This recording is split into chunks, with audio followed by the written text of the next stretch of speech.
Bueno, en el estudio nos acompaña mi querido Manuel Granados, quien es el consejero jurídico de la Ciudad de México, quien nos hablará en este tema acerca de las impugnaciones a la Constitución capitalina. Manuel, ¿cómo estás? Qué gusto. Muy bien, muy buenas tardes, Gaby, con el gusto de estar con la audiencia y justamente en tu programa para hablar sobre este tema tan importante para las y los capitalinos. Platícanos en qué va la defensa de la Constitución luego de que hubo varias impugnaciones por parte de diversos actores. Bueno, hubo 4 acciones de inconstitucionalidad, mismas que ya se les dio respuesta a través del informe correspondiente ante la Suprema Corte de Justicia de la Nación. Se acreditaron 60 delegados, es decir, 60 representantes para que nos ayuden a la defensa también ante los ministros y ministras de la Corte, lo que tiene que ver con lo que promueve el partido político Morena, el PANAL, la PGR y la Comisión Nacional de Derechos Humanos. En el caso de los partidos políticos, la Constitución es muy clara, solo pueden interponer acciones sobre materia electoral, la Comisión sobre Materia de Derechos Humanos y la PGR, pues a nivel general.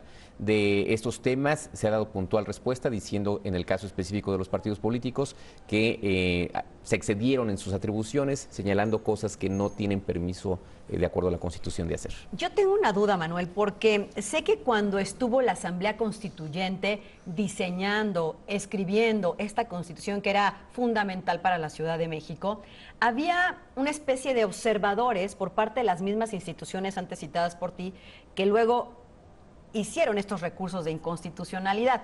Entonces, a ver, ¿qué pasó aquí? Tú explícame en materia legal y en materia práctica, ¿cómo es que si yo estoy de observador y estoy viendo cómo, ¿por qué desde ahí no me quejé? O sea, ¿por qué presentar un recurso a posterior? Bueno, hubo representación del titular del Ejecutivo Federal, tuvo diputados constituyentes, asimismo el partido político también del Ejecutivo Federal, y todos aprobaron por unanimidad la Constitución.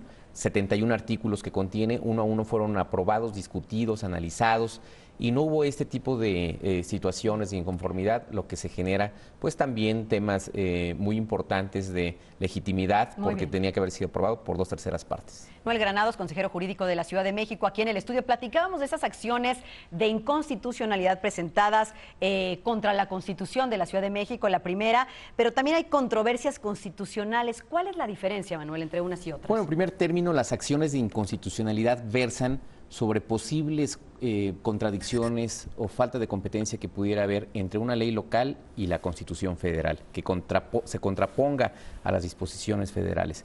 Ese es el propósito de la acción de inconstitucionalidad, corregir ese tema.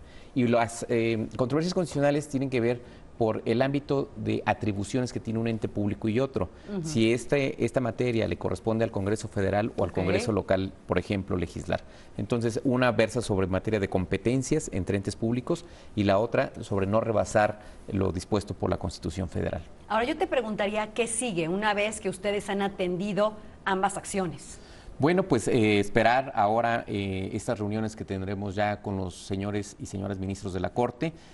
A partir de esta semana estaremos ya reuniéndonos con el señor presidente Luis María Aguilar para efecto de pues trazar una ruta de acompañamiento con las personalidades que se han sumado a la defensa de la Constitución de la ciudad, argumentar justamente cada uno de los artículos que se han sido señalados en estas acciones y a partir de ahí esperar pues también este encuentro con el resto de los ministros, hacer valer nuestros derechos. Hemos pedido que las audiencias sean públicas, hemos reiterado que la decisión de la Corte será respetada por todas y todos, que estaremos muy atentos a ello y una vez que se dirima pues estas acciones y controversias, esperaremos que nuestra Constitución salga más fortalecida y más sólida para beneficio de las y los capitalinos. Creo que esto es una gran oportunidad de corregir aquellos huequitos, ¿no?, que pudieran incomodar a alguien. ¿Qué tanta política, Manuel, hay en este tema? Porque por ahí se dice que también este tipo de acciones presentadas son un poco para incomodar políticamente a la primera Constitución de los capitalinos. Bueno, el hecho es de que ya tenemos Constitución, hasta este momento no ha sido modificada, no hay una resolución contraria.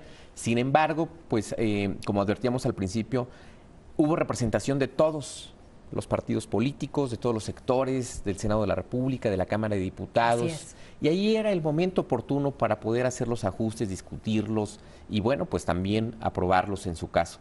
No fue así, no se dio ese espacio. Pero estaban dormidos, ¿o qué? Porque, a ver, yo estoy ahí en la integración del documento de la primera Carta Magna y de repente como que me pasa de noche y una vez que ya está armada, que ya está firmada, que ya entonces me quejo. O sea, como que se siente mal ese tema, ¿no? No, y además especialistas, por ejemplo, estaba el presidente de la Comisión de Puntos Constitucionales del Senado de la República, el propio presidente coordinador de un partido político, doctor en Derecho Constitucional, en fin, creo que no hubo por ningún lado pues algún esquema de que se me olvidó o no lo vi. Yo creo que el grado de conocimiento y especialización que cada uno tiene en su formación te da para advertir alguna inconsistencia. Se ha hablado mucho de cuánto nos ha costado esta Constitución de la Ciudad de México, más allá de dinero, porque yo creo que lo positivo es el impacto que pueda tener sobre todos aquellos que habitamos en la Ciudad de México, jurídicamente hablando, pero súper aterrizado, como tú lo sabes hacer, Manuel.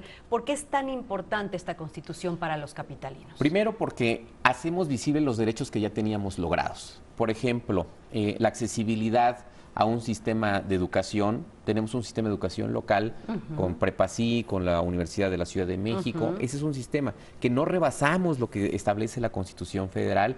Incluso, por ejemplo, pongo esto como muestra, se establece en la Constitución de la Ciudad que todo lo que tiene que ver con materia educativa estará a lo que disponga la Constitución Federal y las leyes de la materia.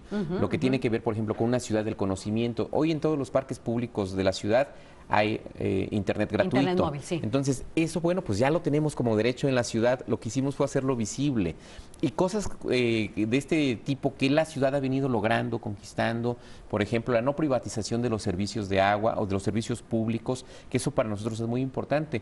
En otras entidades los servicios están privatizados. Claro, en este caso, la Ciudad de México ha decidido no privatizar sus servicios públicos.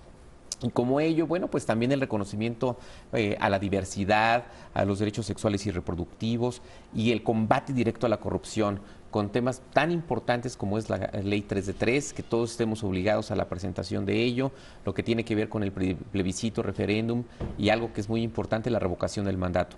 Los servidores públicos que hayan sido electos y no cumplan con sus funciones o atribuciones, la propia ciudadanía tenga la posibilidad también de quitarlos por su decisión. Entonces, esos son temas pues novedosos, son temas en donde... que empoderan finalmente a los que vivimos en la Ciudad de México. Claro, y eso hace pues una nota distintiva de la Ciudad de México en sus derechos.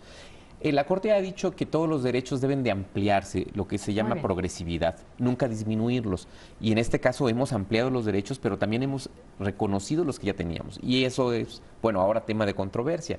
Yo creo que en ese sentido no podemos nosotros admitir tampoco un retroceso para nuestra ciudad. Ahora ya tenemos las leyes en papel, lo importante va a ser que se cumplan a través de un andamiaje pues importante, fuerte, y que se respeten esos derechos y que se cumpla lo que está desde luego ya escrito en papel, ¿no? Insisto en el tema porque la Ciudad de México ha sido siempre progresista y de vanguardia en estos temas. Por ejemplo, se establece un alto nivel de salud pública. Hoy tenemos un programa como El Médico en tu Casa, que ya no hay necesidad de hacer más hospitales si tenemos nosotros este esquema de acercarnos directamente al ciudadano. El abogado en tu casa igual, generar la certeza jurídica a partir de tocar puertas, ir a las colonias, a los barrios. Perfecto, pues yo creo que tenemos que seguir muy de cerca, a todos nos interesa cómo va sucediendo todas estas acciones de inconstitucionalidad y controversias constitucionales, y para eso ya nos seguirás platicando en qué va todo. Con todo gusto, estoy como siempre a tus órdenes, Gaby, y de la audiencia. Manuel. Muchas gracias a Manuel Granados, quien es el consejero jurídico de la Ciudad de México.